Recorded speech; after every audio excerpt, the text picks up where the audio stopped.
loops work well when we know the maximum number of necessary iterations before entering the loop. In the control statement, the expression is evaluated, and then the loop index will receive the elements of the vector or the columns of the array one by one. The maximum number of times the for loop body will execute is fixed at this point. Why maximum? Because we can always quit early with a break statement.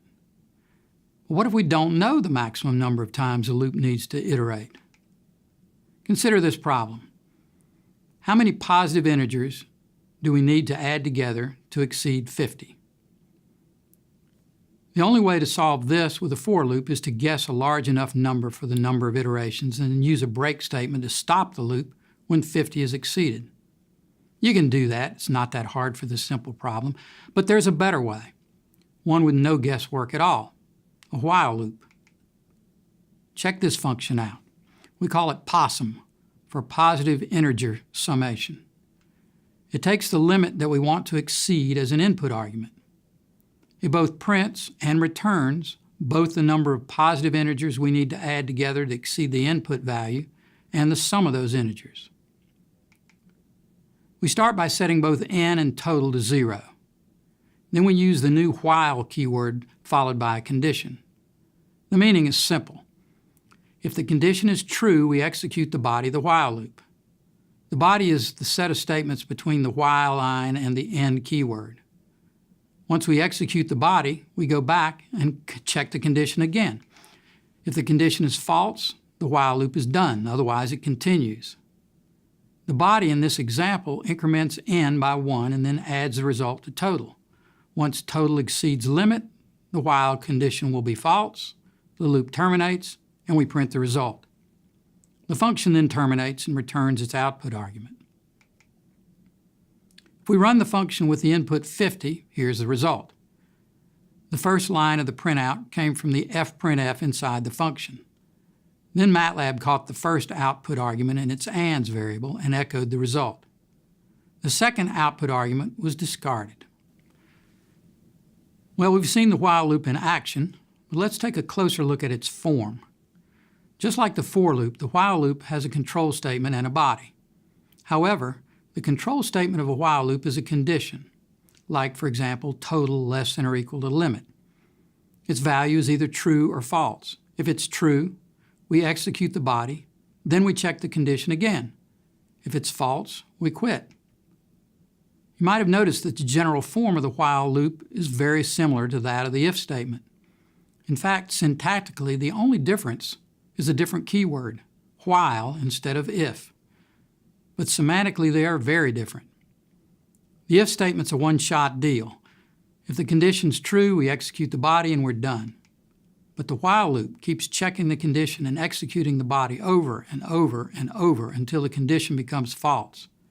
This is a very powerful and very flexible way of looping. Let's look at this example in MATLAB. Here's the POSSUM function in the editor window right here. Let's run it.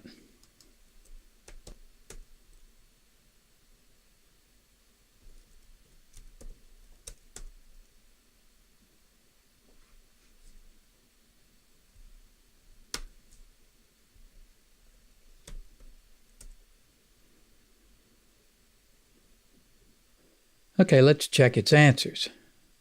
Let's look at the last example first.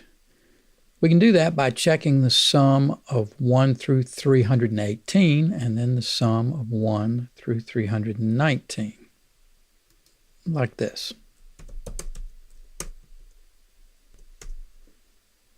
Okay, 318 isn't large enough to get the sum above 51,000, but 319 is. And the sum to 319 is 51,040, which agrees with the answers up here. So the answers are correct. You can check the other examples too. You'll find they're all correct. This function works like a charm. But before we leave it, let's talk a little more about its form. We pointed out how similar a while loop is to an if statement. But notice how similar this particular while loop is to a for loop.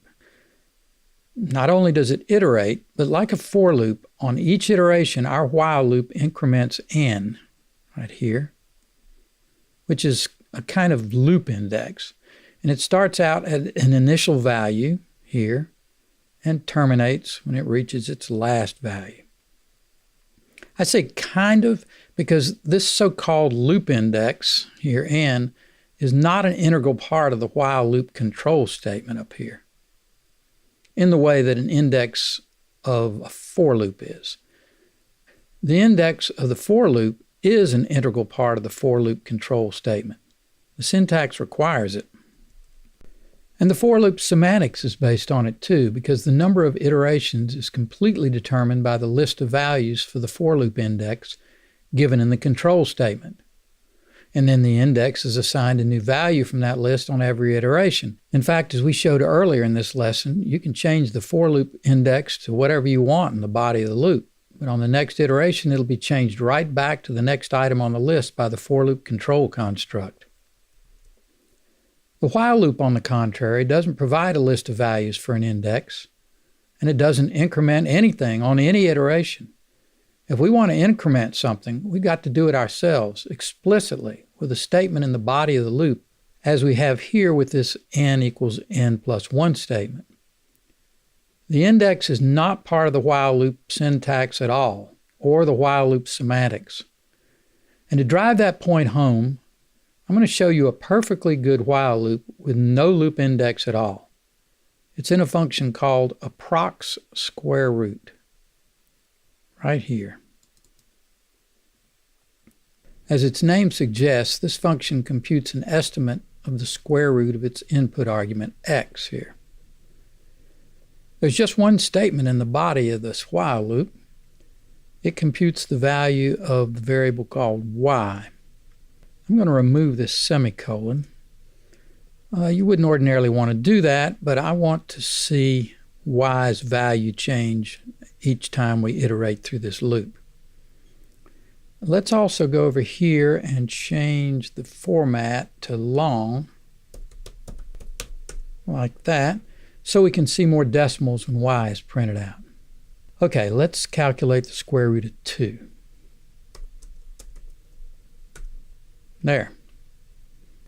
Well, as you can see, it took only 1, 2, 3 iterations, and then it gave us back the answer, and that answer, 1.41, seems like it might be pretty close to the correct answer. Let's compare it with the built-in function.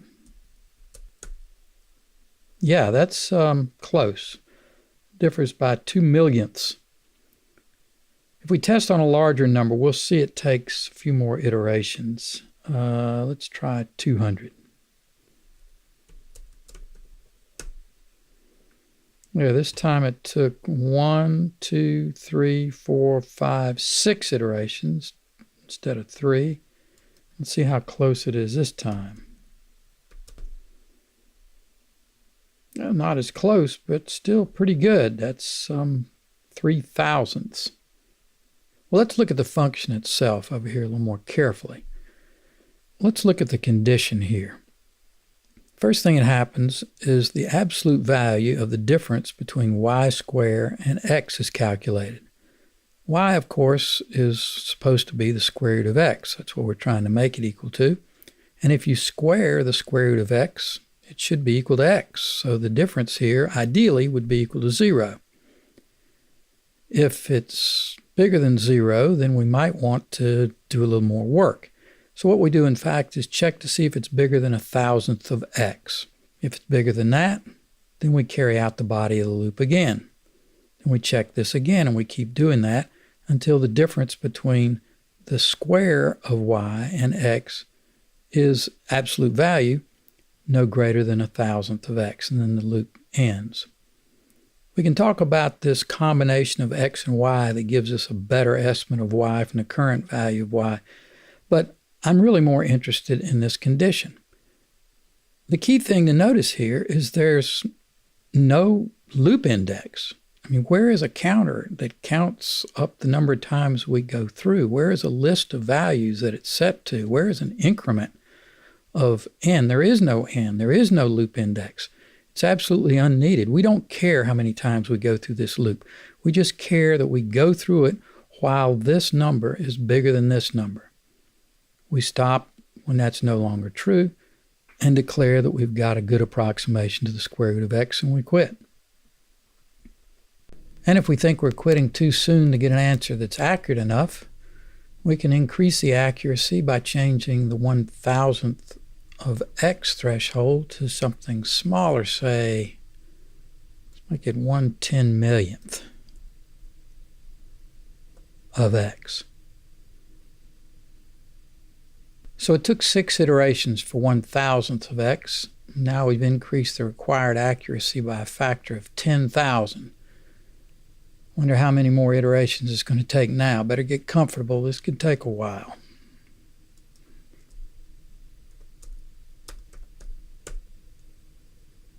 Wait, 1, 2, 3, 4, 5, 6, 7 iterations. Only one more iteration?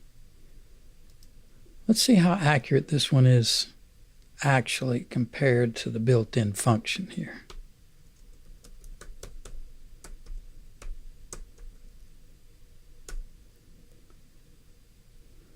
Three 10,000,000ths.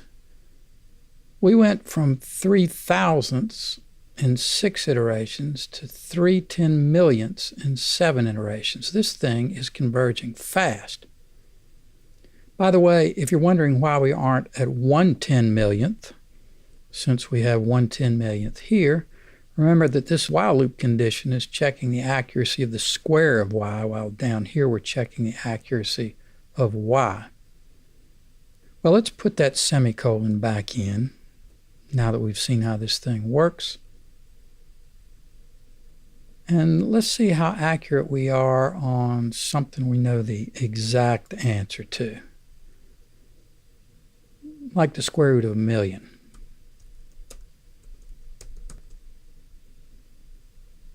Now that's pretty accurate. Look at that.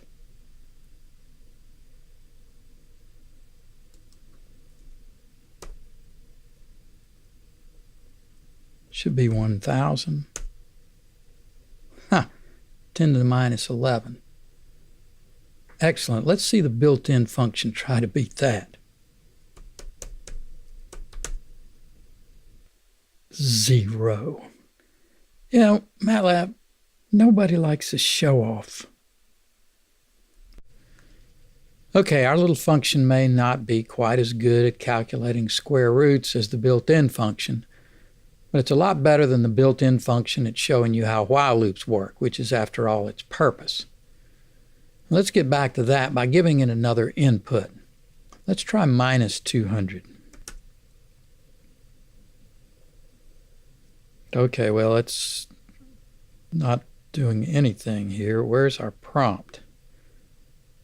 Well, here's a hint at what's going on. Look over here. You see this word busy? This means that MATLAB is actually still working on our function. It hasn't croaked, it hasn't stopped. It's still going. It's in this while loop, and it's going over and over, and it'll go forever because the condition in this while loop will never be false. This will always be greater than that. So we need to stop this thing. Do you remember what we said earlier that you should do in a case like this to stop MATLAB? You could click the little red button up here or over here, depending on your operating system, and stop MATLAB entirely and start all over again, but that's not necessary. Control-C will stop this loop. Let's do that. I'll pop up a keyboard viewer so you can see what I'm doing. And I'll press the Control key. On your keyboard, it might be CTRL on the key, or it might be Control. And here it's this little caret. So I'm going to press that. There, you can see I've pressed that. And while I hold that down, I'll press the C key. Okay, when we did that, everything stopped. We got this red message, and we've got our prompt again. The red message is, for once, not a slap on the wrist by MATLAB. This message says that the user stopped it while it was working. Maybe it's mad because we stopped it. but it tells us where it was when it stopped, on line 5 of the function approx sqrt. It's right here. That's the end statement of the loop, and that's where MATLAB typically stops when you use Control-C while it's looping. Let's remove the semicolon here and run it again so we can see things happening.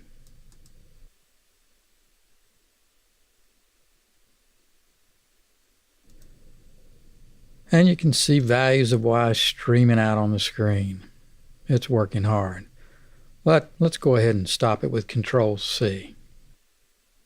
Okay, our function clearly doesn't work for this case. The algorithm works only for non-negative inputs. The square root of a negative number is a complex number, and we didn't do anything to produce a complex number in this short function. If you're familiar with complex numbers, you know they have a real part and an imaginary part. MATLAB handles complex numbers with ease, which is a good thing because they come up in some applications in engineering and physics. We're not going to deal with them except briefly in this course. First, let's see what the built-in square root function does with minus 200. Do you see the letter I at the end here? That means imaginary. The square root function is telling us that the square root of minus 200 has a real part that's equal to 0 and an imaginary part that's equal to, well, all this. We can produce complex numbers too. There are a couple of ways. Here's one.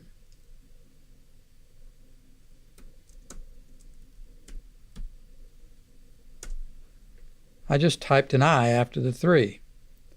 And I got a complex number that has a real part equal to 15 and an imaginary part equal to 3. Here's another way to do it.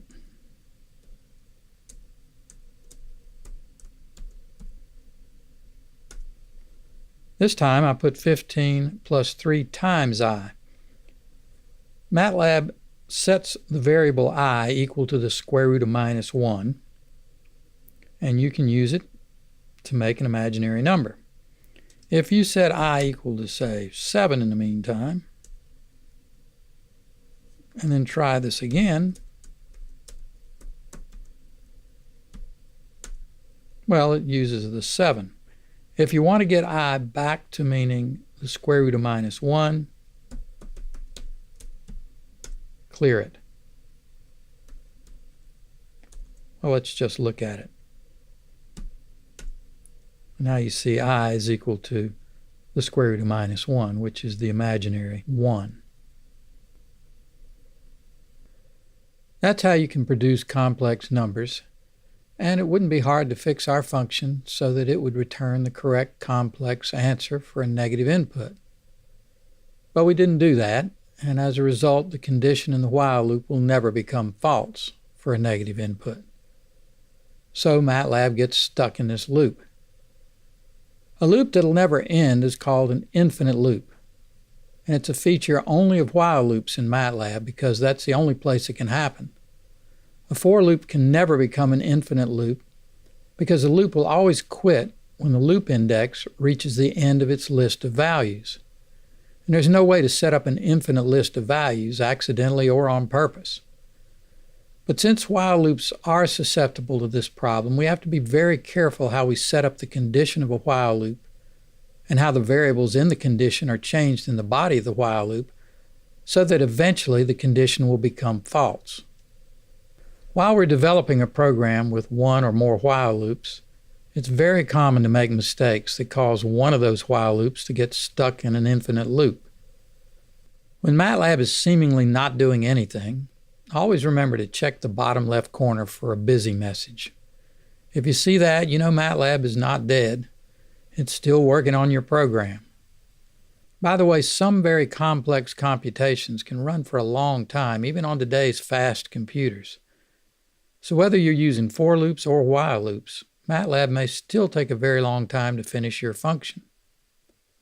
In that case, you'll see the busy sign, and you'll know it's working. But if it's taking too long, you can always use Control-C to stop the program, whether it's caught in an infinite loop or it's plowing through a calculation that you just don't want to wait for.